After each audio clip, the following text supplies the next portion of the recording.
Hello, ladies and gentlemen. Long time no see. I'm visiting the most birthday stop, and I'm so happy to be with you all again after a long summer vacation. Did you miss us? Yes? Yes. No?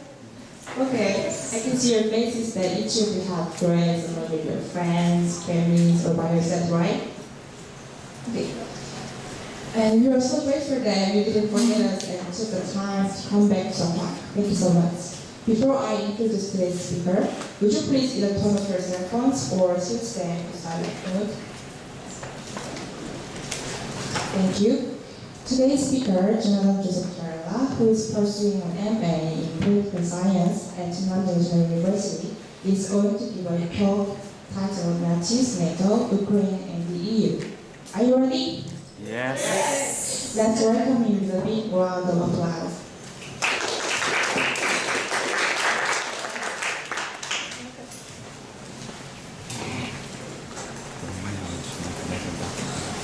Yes, today we'll be talking about Nazis, NATO, Ukraine, the EU, neoliberalism, and the EU are interchangeable in this context.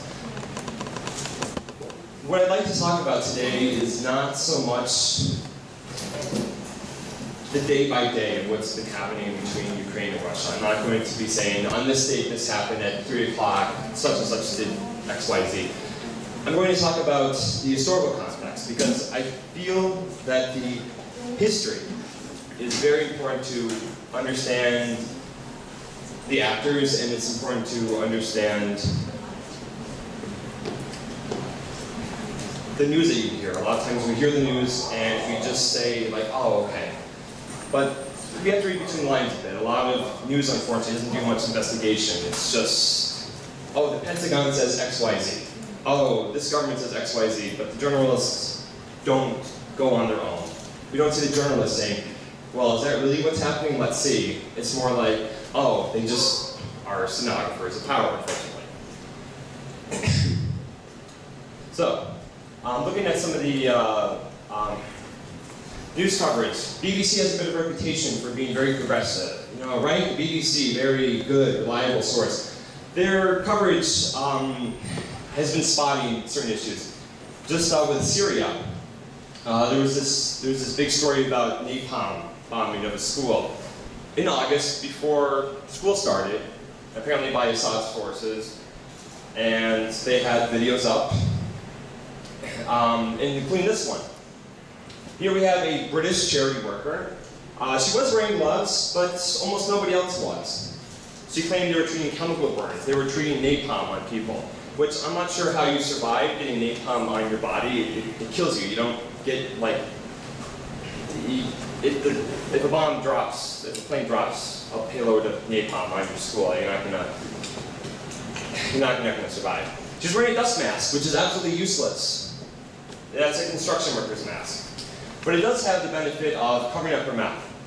The BBC had originally shown her as part of the video segment here, but after a few days, they changed the segment, they changed what she said, because they realized how farcical it was to say that it was napalm. So they redubbed her lines, they had somebody in the studio redubbed her lines, and that was that. And, you know, things gone. So-called liberal media. The New York Times, you can say liberal but not left. New York Times has a long history. They've specifically censored any stories that made their advertisers look bad. One of their chiefs had infamously said to the people that don't touch the car companies, General Motors, they are our biggest account. General Motors pays for ads in our paper. Nothing bad about Detroit. In 2004, they actually had leads for the PRISM, the whole NSA spy thing, NSA spying on citizens. They actually had some journalists who caught it, and that was quite amazing. But the NSA asked them, please don't print the article until after the elections. It's a matter of national security. Wait till after the presidential elections. Sure enough, they followed orders like the little boys, and they kept the article.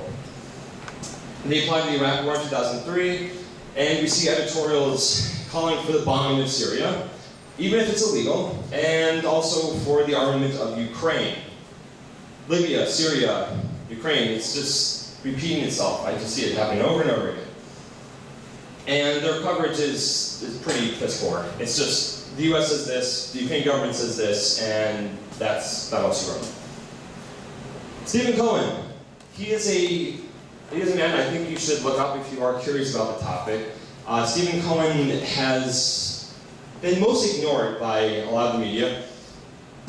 Slate had a short piece about him, so did the New Republic, but it was mostly like, you can't trust anything he says, you can't trust him. You know, he has been critical of Russia, he has criticized the Soviet Union, but he has friends from Russia, and some of them are Marxists. So you can't listen to anything he says, apparently. And we see mostly propaganda. Two big strategies, racism and anti-communism.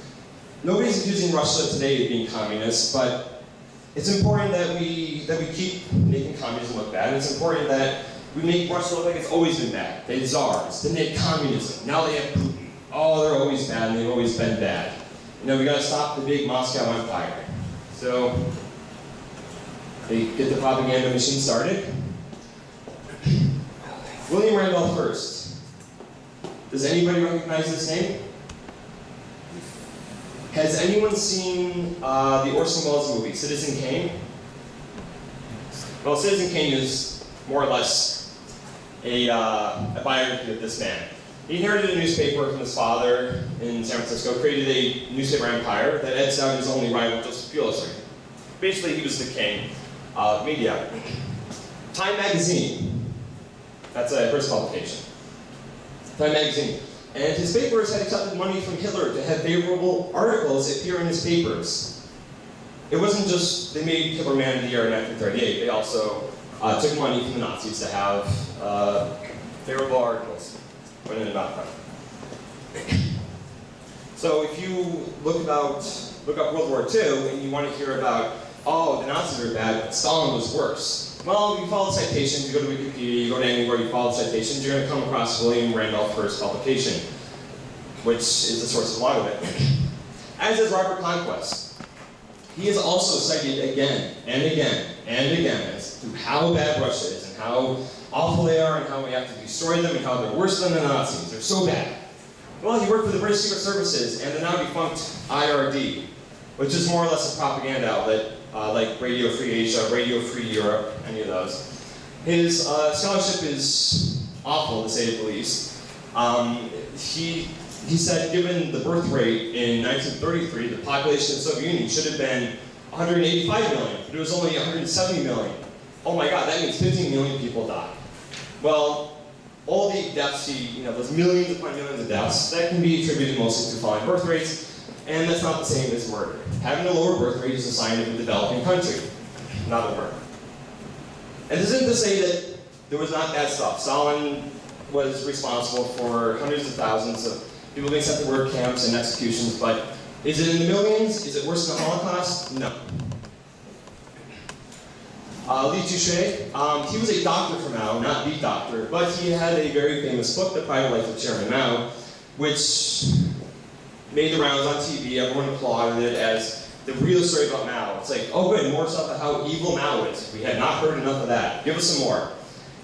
But anybody who has access to Chinese sources or speaks Chinese or goes to China can very easily see that a lot of what he has in the book is sketchy at best, fabricated at worst. But his book was translated into English. So you're more familiar with that. Richard Pipes. He worked for the CIA, he was a former member of the National Security Council, and typical Nazi, Stalin, all the same, all bad, right? On China as well, China's another target. These two authors, they have this awful book, Now the Unknown Story, full of dodgy citations, and again, just like the doctor, if you have access to any of the Chinese sources, or in fact the witnesses, you can see that a lot of what's in there is just made up. Not all of it, but a lot of it is. Now, the key point here is that they're trying to slur communism, they're trying to slur these countries, because they want to equate Hitler, Nazis, Stalin, Mao. They're all the same, they're all bad. 100 million, 200 million, how many million people did they kill? Let's try and get the numbers as high as possible. But fascism is not communism. They are not the same. There is a difference, and it comes important, and it's important for Ukraine, because you can't just make it out to be, oh, they're all totalitarians. There is a specific purpose for fascism. Fascism is a very, very rational system. It's horrible, it's vicious, but it's very smart. They preach unity between classes. Communism is class struggle. Overthrow the bourgeoisie. Fascism is like, they say to the workers, don't be so greedy. Stop this union stuff. Don't be greedy. Money doesn't matter. Always the millionaires should say that. Partnerships with business. They don't take over business in fascism. They make alliances with it. Communists, they nationalize business. They take over the business and make it a government property. Fascism is also nationalist. Stresses the ethnic group. Communism is internationalist. Fascism has a lot of revolutionary appeal, but really it's good for the middle class. The middle classes, they're doing okay. You know, they've got a pretty good job, or they got the little shop, and they're doing good. But hey, things aren't always so good. Their little shop is being put out of business by the big Jewish companies. All those big Jewish banks are running them out of business, and then those commies are striking and making their lives hard and just. Why don't they just get good jobs? Why do they stop striking? Can't you get a good job like me? So for those middle class people, fascism is very appealing. It also appeals to tradition. Oh, let's take America back. Let's take back Germany for the Germans, America for the Americans. And you'll notice that some of this rhetoric is like the Tea Party. Fascism it uses idealism. The idea. History is decided by ethnic groups or cultures. Like, our culture is the best. Our culture decides history. Our culture is involved in a struggle. The German people have a struggle.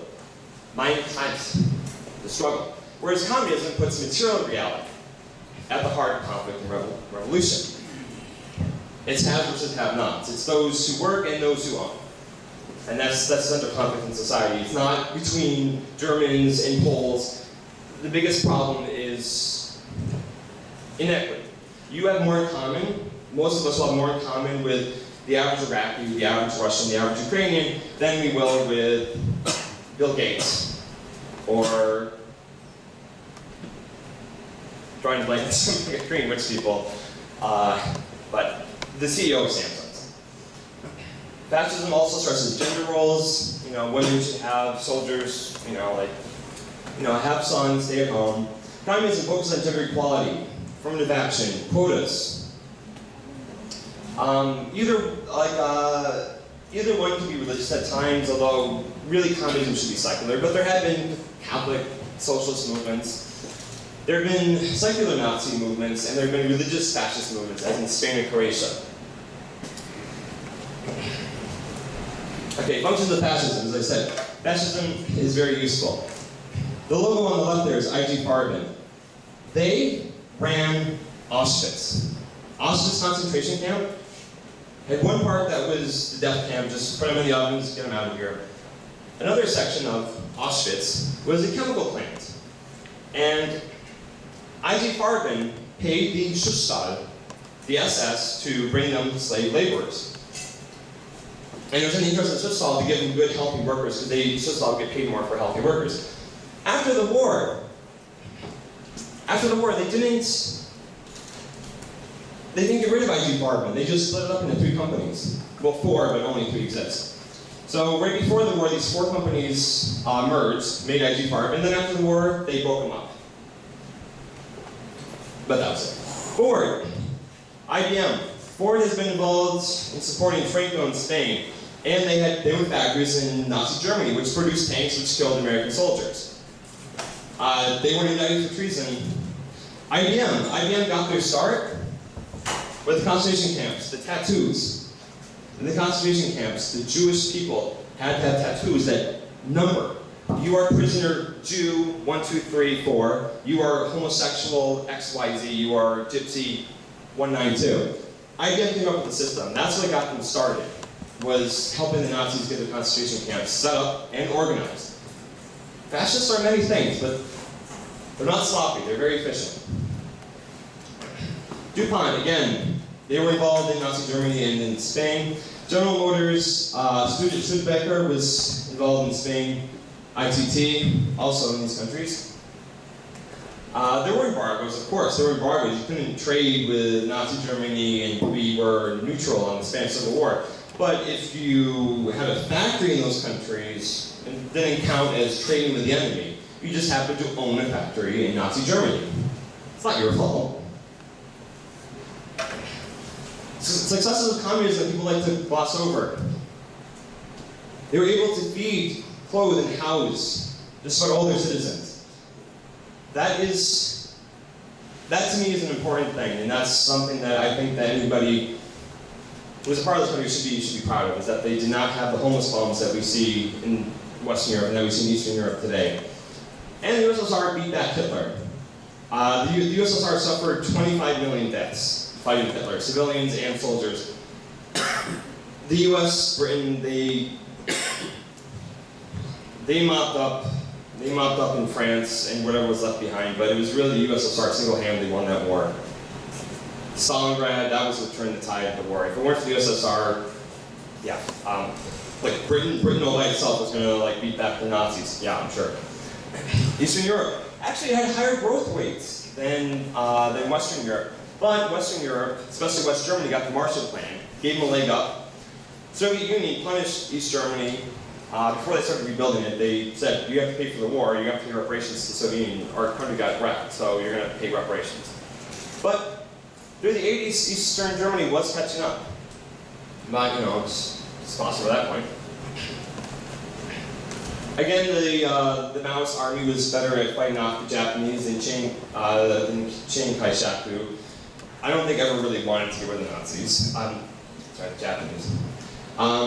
Opium was a huge problem in China. When the communists came into Shanghai, 20% of all Shanghai people were addicted to opium. At the end of the Mao era, life expectancy had doubled, which is pretty hard to reconcile with him killing 30 million people. I don't know how you get away with murdering tens of millions of people and have the life expectancy double, but life expectancy double. There was increased literacy, free university until the Deng Xiaoping era, the great reform of Deng Xiaoping, yeah. No more free university, sorry. Vietnam, again, the communists were the much more progressive ones. You didn't have any monks burning themselves to protest the communists like you did in South Vietnam. Cuba, according to UNICEF, is the only American country with zero child malnutrition. As poor as they are so poor. They are so poor. All their cars are 60 years old. They don't have any new cars in that country. It's so, buildings are falling apart, but they still manage to feed everybody. They feed their children. They have a sustainable economy. But this is expensive. This is expensive. Fascism isn't capitalism, neoliberalism are not interested in this stuff. They don't want to talk about that. They love to talk about free speech and blah, blah, blah, blah, blah. That's the only thing in the world that matters, is everybody at all times being able to say whatever they want, but that's not the case, as we can see with America and the United States. At least you can't just say whatever you want, even in America. Well, imperialism. Imperialism and fascism have purposes. What is imperialism trying to do? It tries to get land, labor, and resources and markets. These are very important. If you've got iPods, if you've got cars, if you've got rubber, whatever it is you want to sell, you need markets. You gotta find people to sell it to. You can't sell it to your own people. You've already sold it to them. You gotta find new markets. Labor. We see that in China. China in the South has gone fully capitalist, and now we have access to all that cheap, sweet labor. Land, that's important. Military bases, ports. Crimea is a very important port for the Black Sea. Resources. Ukraine has lots of zinc, copper, timber, rubber, coal, oil, and iron. But no gas. Not much natural gas is being extracted right now. That would be important. Oh, whoops.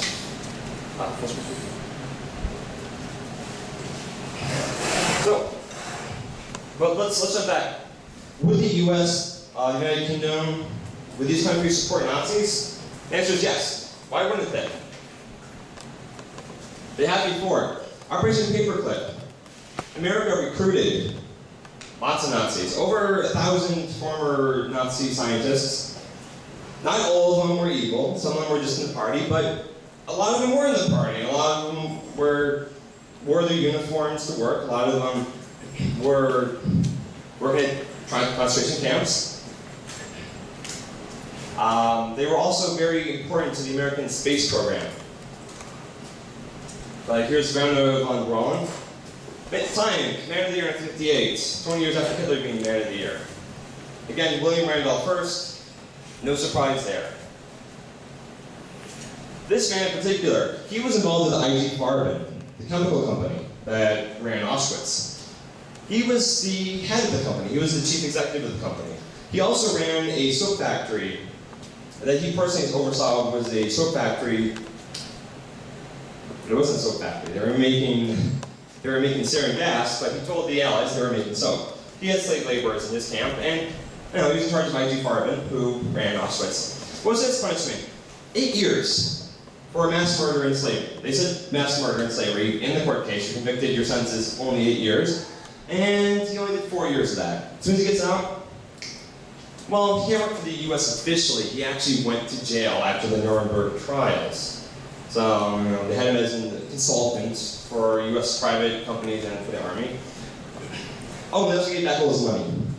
He was a millionaire. And they gave back all his money after he got out of jail. But they didn't give him the interest in all that money. It was tragedy. At Auschwitz, there was Zyklon B, one of the chemicals that they made at Auschwitz. Our son of a bitch. Lots of American politicians have said, since the 1800s, he may be a son of a bitch, but he's our son of a bitch. Which I guess, if a vicious person is on your side, it makes it okay. Yusung Man. Any Koreans will be familiar with him, Jeju Massacre. Of course, the Soviet Union was manipulating North Korea and manipulating their elections, but the US was as well. I might venture that the US is probably a bit worse. But another one of our guys, Park Chung-hee. Very useful, very useful. He just joined the Japanese army when they were in charge. And he collaborated with the Japanese, so of course he's going to collaborate with the Americans. He'll be a good little lapdog. He was very useful. Useful for Vietnam. Thank you very much. That was a completely pointless waste of human life there, on all sides. And here he is making the country rich. Because people like to say, oh, he was brutal and he made the country rich. As if killing dissidents somehow makes your country rich. Continues to do one, again, backed by the US, probably even more so than Park Chung-hee. See the Cherokee Files for more information. The US was well aware of what was going on and backed it. Another guy that America loves, Dalai Lama. Here's old Tibet before the communists came in. Isn't this nice? This slave had his hand chopped off for some transgression. But they don't like to talk about that he gets money from the CIA and the NED, which is basically a front group for the CIA. The former NED head, and actually the founder of NED, outright said in a New York Times interview once that yes, it is basically a front group for the CIA. Chile, similar thing, America supporting fascism. Nixon famously had said on the tapes, make their economy scream. He and Kissinger did just that, and then they made sure that Pinochet's coup went off without a hitch. And here's the Santiago Stadium where many dissidents, communist, socialist, union members, various Republicans were murdered. Anybody know who this is?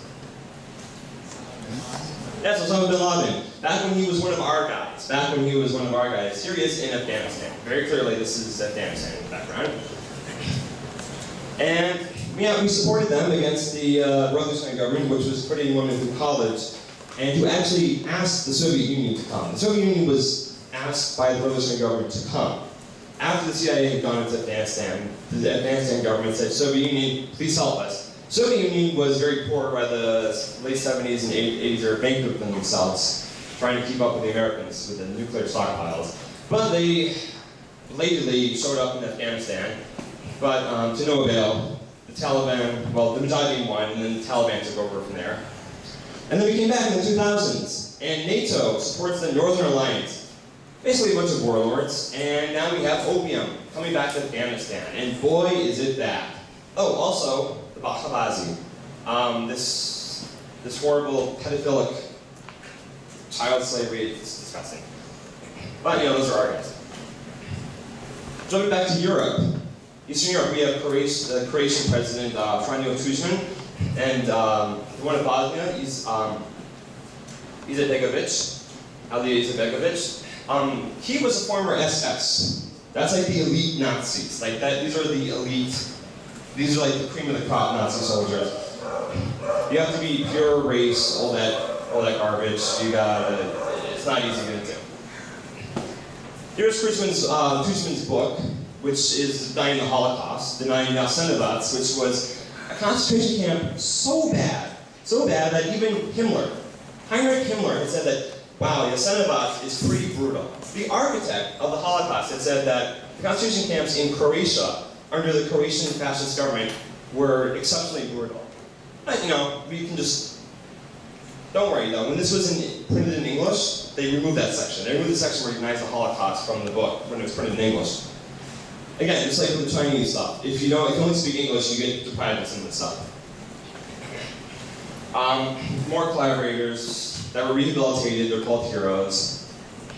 Kosovo, Harry Valiant Albright, who was saved from the Holocaust by Serbs, and here she is exchanging warmth with Hashim Tasi, leader of the KLA, a bunch of opium runners who allied with the Mujahideen. And Osama bin Laden himself was rumored to have been in Kosovo, actually, to recruit. Nice. Latvia, we have fascism coming back, but we call this nationalism. When a bunch of former Nazis go to a memorial and set up for Nazi collaborators who exterminated, in one very well photographed scene, exterminated over 2,400 Jews on a beach in Latvia. They can go to a memorial site and lay flowers for the dead Nazis who died. NATO is also very important here. NATO is a military alliance for collective defense in case of invasion by a foreign power. This was 1949. So NATO, North Atlantic Treaty Organization. Here's NATO when it was first set up until 1952. So we've got Western Europe here. Oh, no, Italy, weren't they the bad guys? Well, I guess they're okay now. Portugal, okay. Well, Spain's fascist, so they're not going to be allowed in. Okay, whatever, it's mostly good and free countries, right? France, America, okay, not bad. Moving a bit east here. North Atlantic Treaty Organization. This isn't really North Atlantic anymore. This is Asia now. That's Asia. Well, the USSR wanted to reunify Germany. Germany is split down the middle there. They wanted to reunify Germany, minus Austria, and end the forward occupation of Berlin. But Germany cannot ally with USA or USSR. USSR said, okay, let's reunify Germany, but Germany has to be neutral. It'd be like saying, let's have North Korea and South Korea combined, but no Chinese army, no Russian army, no US army, just neutral. Well, the US and France are that. Like, nope, unified Germany, no matter what, unified Germany must be allowed to be pro-West and must be allowed to stockpile weapons again. So that was a bust. Well, the USSR was like, okay, so we can't reunify Germany, but we're still scared of Germany because they killed 25 million of our people in the war. So how about we join NATO? And we just have this be this nice big peace treaty. And they said no to that too. Like, no. So obviously NATO is designed to be anti-Russian, anti-Soviet, obviously. So it expands now to West Germany. So from East Germany onwards, it's all like this little Soviet Union and Soviet Union allies. And now look at that, boom, boom, boom. But we got mad in America when the Russians tried to put missiles near Cuba. We're like, Cuba, you can't put missiles in Cuba, that's right next to us. This is right next to them as well. Like, boom. So, yeah, West Germany joins NATO, confirming all their fears. So then USSR is like, okay. We gotta do something here. So they come up with the Warsaw Treaty Organization. And there it is. Soviet Union's clients, and Albania. Albania was independent. They weren't controlled by the Soviet Union, but they were aligned. This is the biggest it ever was. This is the big bad evil Russian Soviet Empire, so to speak. Now then Albania leaves. Albania decides to leave and be neutral. So they leave. Oh, Spain joined. And look at that. Soviet Union broke up, and now we have just Russia. So all these countries now, these are all free countries now in the 1990s, they're all free. So look at that. Well, look at all this nice gray space. What do you mean by gray space? Oh, look at that. These are going to be NATO very soon. These are already NATO. Look at that. All of these countries right up along there. All NATO. And maybe Ukraine is next. Well, Russia does occupy Crimea now. But the Crimeans had voted in an election to leave Ukraine because NATO and the EU are both eyeing Ukraine because it's pretty close to Russia. A number of times NATO member states have been attacked as members of NATO. It's happened 0 times. Not once. Not once has any country invaded a NATO country. Not even once. Not even once. Well, that didn't stop us from getting involved in Bosnia. Or actually at the time it was still part of Yugoslavia, we were very key on saying we have to save Bosnia, we have to save Bosnia, we have to save Ukraine, blah, blah, blah. Well, Bosnia was still part of Yugoslavia. They were undergoing a civil war. It was not an independent country, but they joined the UN, they joined up all those international organizations, and now we have to save them. Save Bosnia. And then 1979, we go to Yugoslavia once again, but we can't say that. We have to call it Serbia, even though it was Yugoslavia, we have to call it Serbia to make the Serbs the big bad guys, and we drop bombs on Kosovo and on Belgrade. Afghanistan didn't attack us. There was a terrorist attack on 9/11, but that was by Saudi Arabians. They may have been in Afghanistan, but did America start bombing Korea when a South Korean student shot people in Virginia Tech? You know, the Korean attacked American students at Virginia Tech, but we didn't attack Korea because of it. We didn't say Korea was harboring gunmen or psychotic people, but we did that for Afghanistan. Sorry, Afghanistan, you're brown, screw you. 2009 until who knows when. Somalia.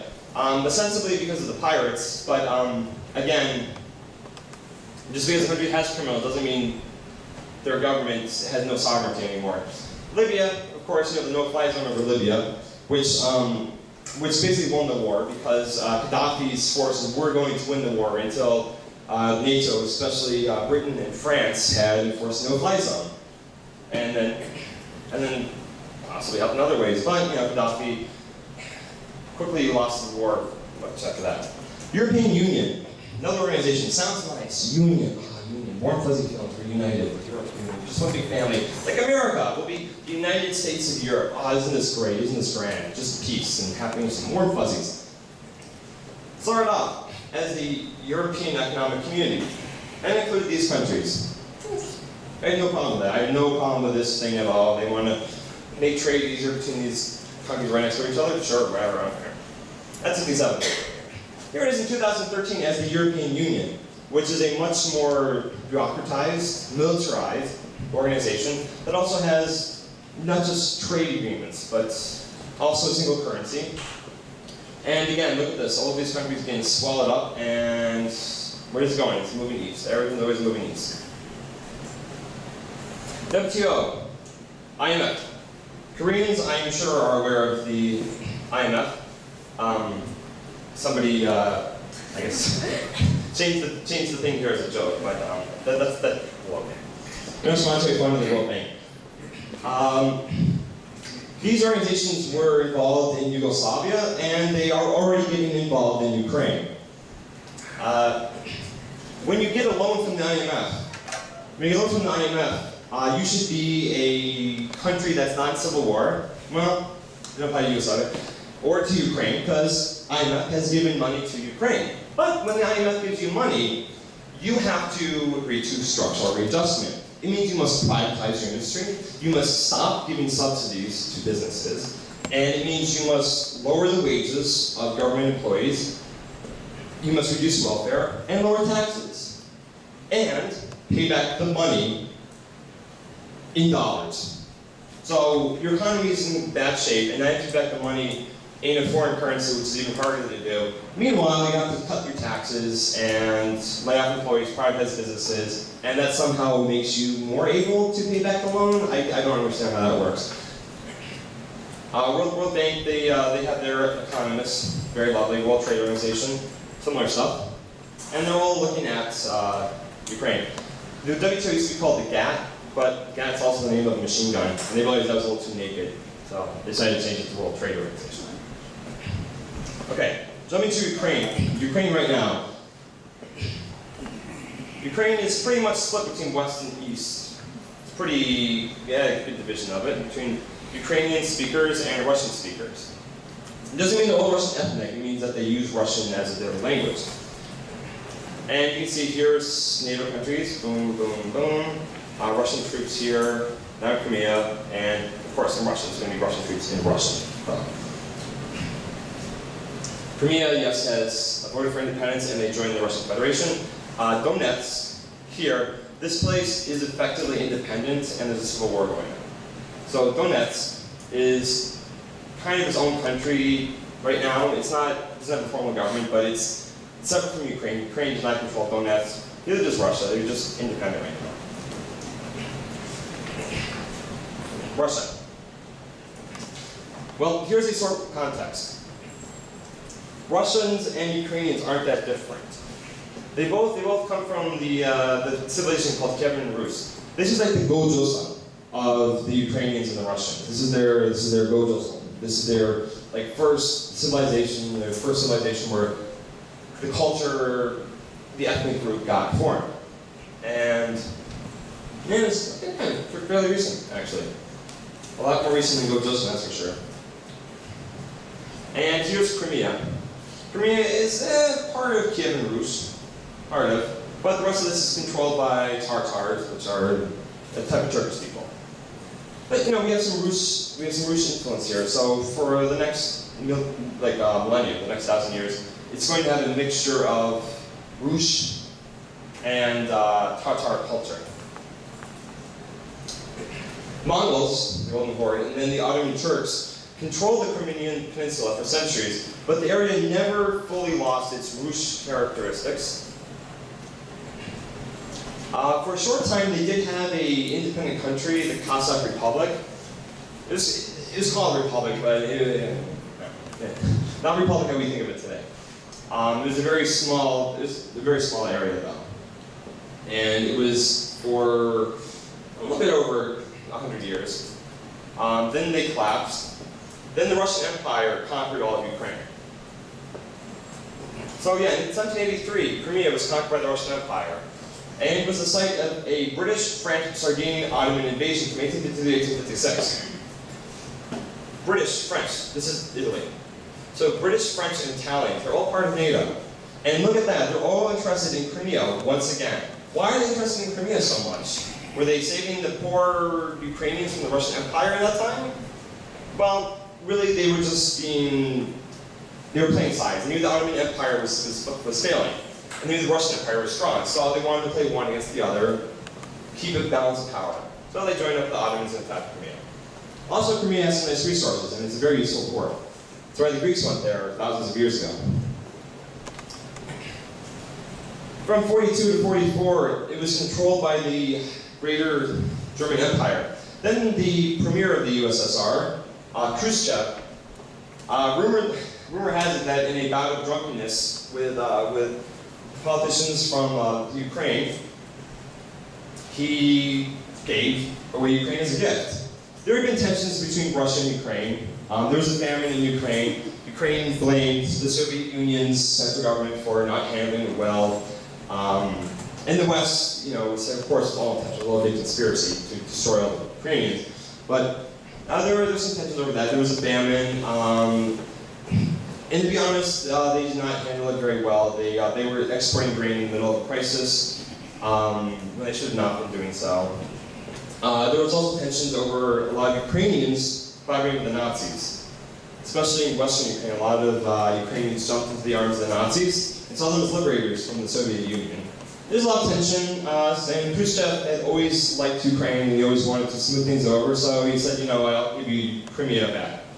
Nobody asked the Crimeans what they wanted, but Khrushchev was like, I'll give you Ukraine. But they're still part of the Soviet Union. It's like if Jeollanam-do gave Wando to Jeju. Jeju-do, you can have Wando.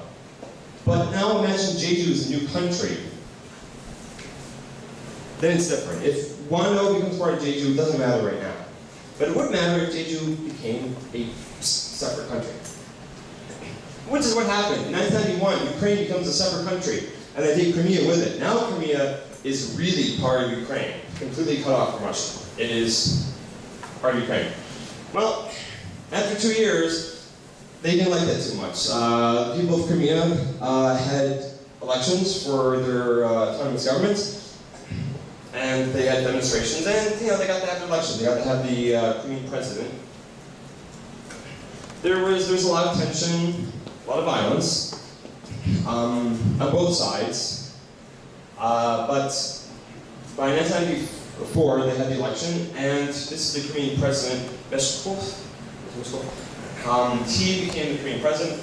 He tried to move Crimea in a more easterly direction, move it towards Russia. That was the platform he ran on as a pro-Russian candidate, and that's what he did. But the Ukrainian civil government didn't like that. So in 1995, they decided they had enough. He left. In 1996, the autonomous presidency was wiped out. They got rid of that. And this man has basically been exiled from Crimea. Except for 11 days, he doesn't come back for 11 days. And then they kick him out again. So now we jump to 2013. Not even 20 years later, like 18 years later. So we have the Maidan protests in the Ukrainian capital of Kiev. And this is a very loose coalition of anti-authoritarians, people who want more democratic government, people who want to be more aligned with the West, people who want to be more with NATO, people who want to be more with the EU. At the time that all this is happening, the President Viktor Yanukovych was in Russia negotiating a bailout deal from Russia. Not from the IMF, not from the European Union. He was in negotiations with the evil Russians for a bailout deal for his country. Ukraine was very much attached to Russia economically. They were very dependent on trade both ways. They needed to import Russian natural gas and other products, and they exported to Russia as well. It made sense. It made all the sense in the world for Yanukovych to negotiate with Russia and to increase the ties there.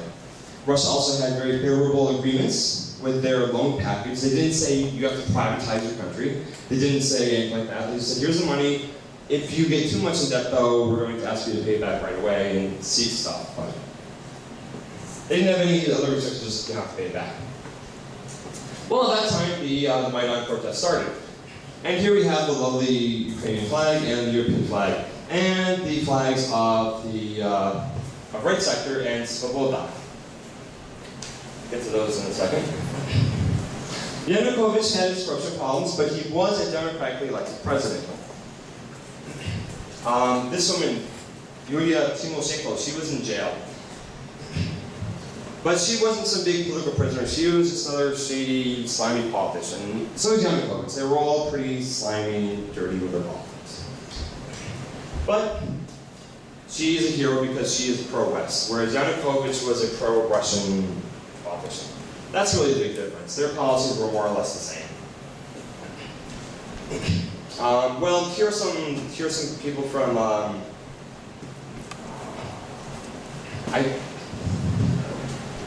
I think Right Sector. They got a Nazi armband on it, like a fascist armband on it. Their Right Sector is sort of, I'm pretty sure they're Right Sector. These are some people involved in the protest. So, well, protest is put in nicely. They had snipers, and it was a very violent fight. It's more or less a coup d'état from a mob.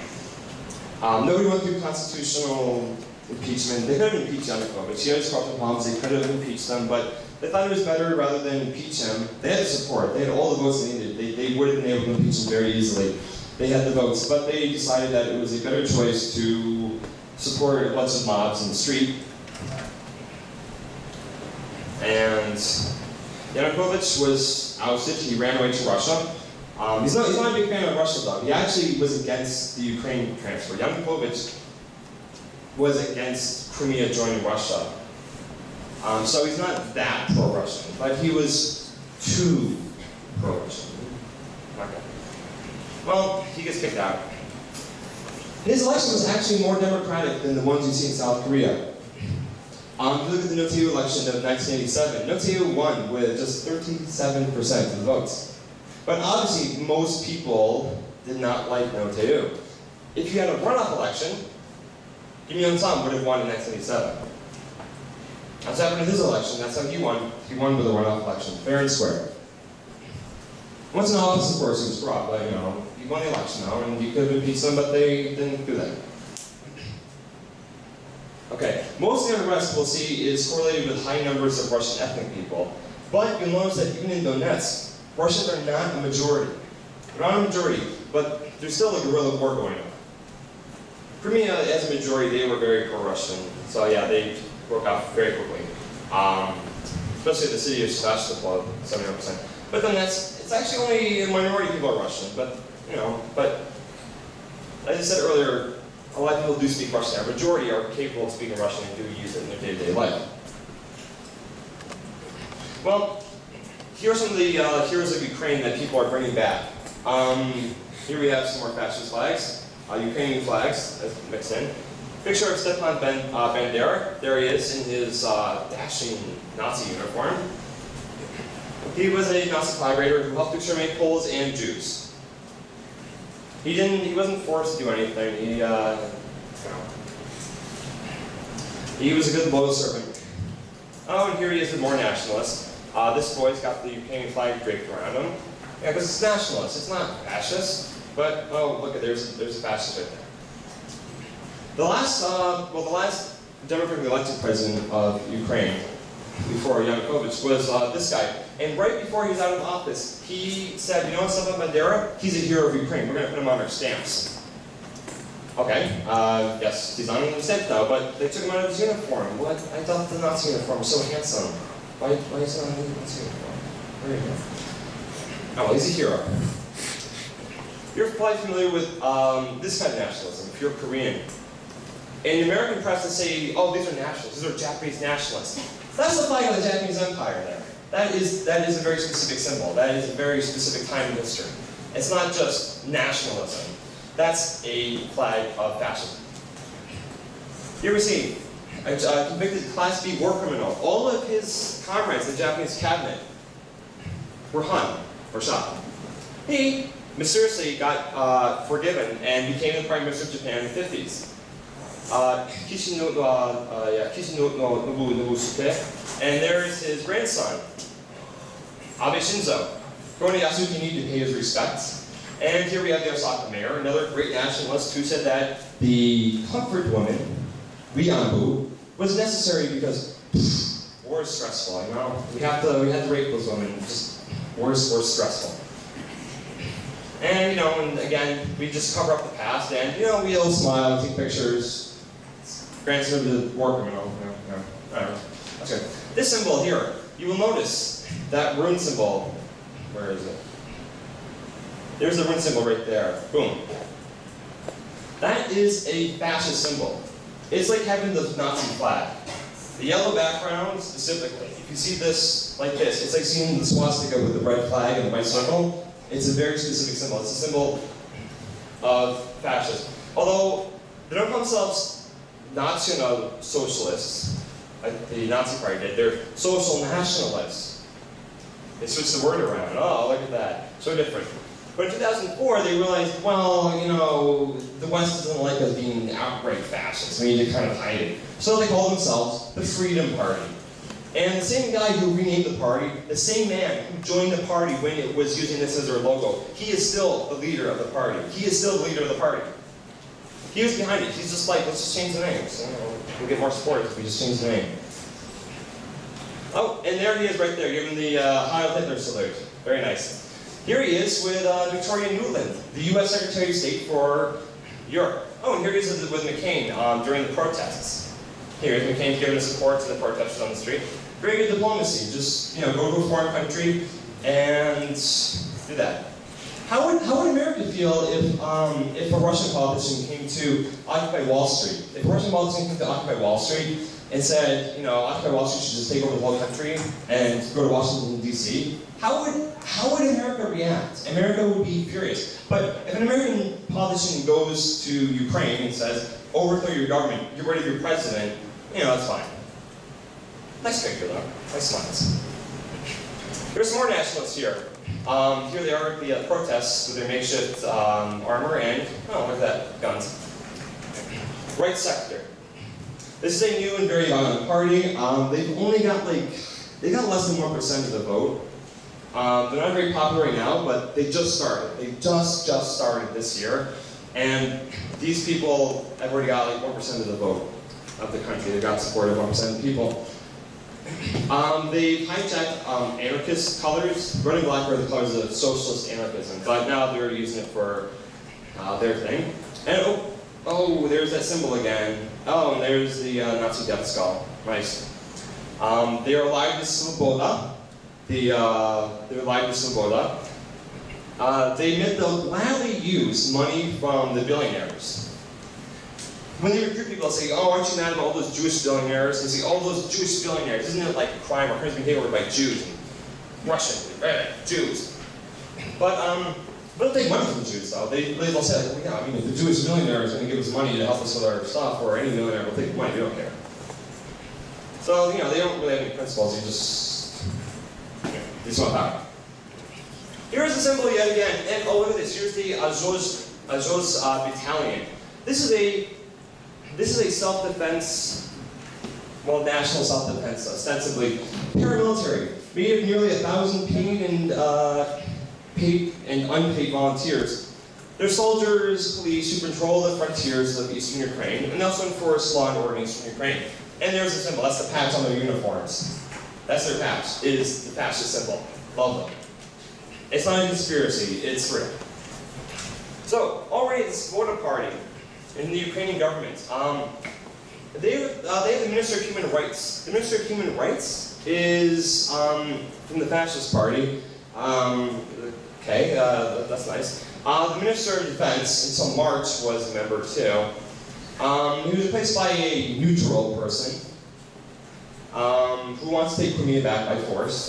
Doesn't seem to be happy about negotiating with the Russians or the Crimeans, just gonna send in the army. The wait till I don't have power though. The Minister of Agrarian Policy. Ukraine was the breadbasket of the Soviet Union. Its farmland is very, very good. Very good farmland there. Minister of Natural Resources. Again, like I said, all that iron, all that coal, all that iron ore, all that coal, all that zinc and copper. Yep, right there. So 3 of 20 cabinet positions. Others are headed by independents and the neoliberal Batishchina. But they're very tired of this. They're not fucking heads about it. Causes for concern. The coup government has very nearly removed Russian as a co-official language in local governments. So, you know, people who are of Russian ethnicity is like, whoa, we're still Russian ethnic people, but now you're going to remove it as a co-official language. And there's also a resolution to ban the Communist Party, the only opposition party left in the government. The government is just completely run by Svoboda, the Batishchina party, and right sector, and independents. The Communist Party is the only opposition left because the Party of Regions is gone. It's gone. So they were going to ban the only opposition party left in the country. You know, very nice. Well, we still see that more than what we suspect is rebelling. Crimea, obviously more than half Russian ethnicity, you know where they're going to go. But over here, though, there's still not a majority Russian, so it's more than just they are Russians and these are Ukrainians. It's a little more nuanced than that. They care about something else other than just being friends with Russia. a big thing that's coming up is fracking. Hydraulic fracturing has been a big issue in America. Not so much in Europe because it hasn't really been done there yet, but it's been going on in America for quite some years now. It's a way of getting natural gas by drilling under the ground and then dumping water. Lots of water. Tens of millions of liters of clean water that you could probably drink or just dump on the ground. But don't worry, some of that water comes back up. Some of the water comes back up, so we get some of that water back. But they mix it in with toxic chemicals. What are those chemicals? Well, we don't know, because the fracking companies keep it a secret. And the American government doesn't regulate them. They just say, it's a secret. It's intellectual property. You can't know what those chemicals are. We know they're toxic, though. And lo and behold, it does seep up, and yes, those lovely toxins come into your homes. That's what they're trying to do in Ukraine. They're trying to do that in eastern Ukraine. And the people there are not quite happy with that. They are just like people in southern New York. They're pretty uncomfortable with that. There are some safety precautions that you can take that do stop water from leaking out. I'll give them that. That's happened. But if they don't, this is what the water looks like. And if you have an IMF loan, you have to scale back. You have to have restructuring. So Ukraine, in the middle of the Civil War, got money from the IMF to buy weapons for the Civil War. Ukraine's not going to spend any money on regulating this stuff. You think the Ukrainian government's going to make sure that they do all this safe stuff? Give me a break. I highly doubt that will happen. And by then it's too late. Oh, also fracking can cause earthquakes. It's been linked to earthquakes in Oklahoma. So, yeah, I don't know how you prevent that from happening. That's nice. But don't worry, they'll give you a little bit of money. Or maybe not. I don't know. It is Eastern Europe, after all. But basically, either way, even if it is safe, private companies are basically moving the public confidence. This is the land, and these are the resources of the people who live there. And we have got companies who are just going to come in and take it. I mean, they'll pay you, but once it's gone forever. Like, once this gas is gone, it's gone forever. And you better hope they pay you well for it, because once they leave and all the gas is gone, you got nothing. Well, you got some very dirty drinking water. Well, this is also linked to the coup as well. This man here, this billionaire, who is the head of Privat Bank, has been made the governor of Dnipropetrovsk by the coup government. They had an election recently, but he was installed by the coup government as governor of this province. Now this is in eastern Ukraine. It's touching Donetsk. His bank, Kolomoisky, through his bank, owns Burisma, which is a gas company. And who is the director of the gas company? President Joe Biden's son was just made a director of this company. And they're looking to explore fracking options in eastern Ukraine because they can't buy Russia's gas anymore. Because of all this nice, lovely sanctions. So now people in Ukraine are either going to freeze to death, or they're going to have to let these companies come in and do fracking. Very nice. Okay, so I guess that was the last slide. I thought I had another one. But the point is that this is all connected. I know it seems like I'm jumping around a lot, but this is all connected. Fascism does serve a purpose, and fascists are working in Ukraine. Not everybody who supports the new government is a fascist. Most people in Ukraine are good. I have no doubt of that at all. But I also say the same of Russians. Most Russians are good. Most people everywhere in the world are good. Unfortunately, though, NATO and EU are collaborating with the worst elements of Ukrainian society. And Russia is pretty bad to some people. Russia is bad to its own ethnic people, its own ethnic minorities, particularly the Romani and the Turkish people. But that doesn't mean that it's okay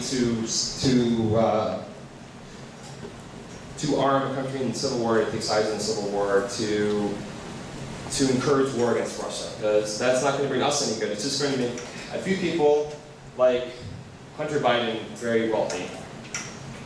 It's the same thing as Bush and Cheney. People don't say it because Obama, people love to say, oh, look, he's our first black president.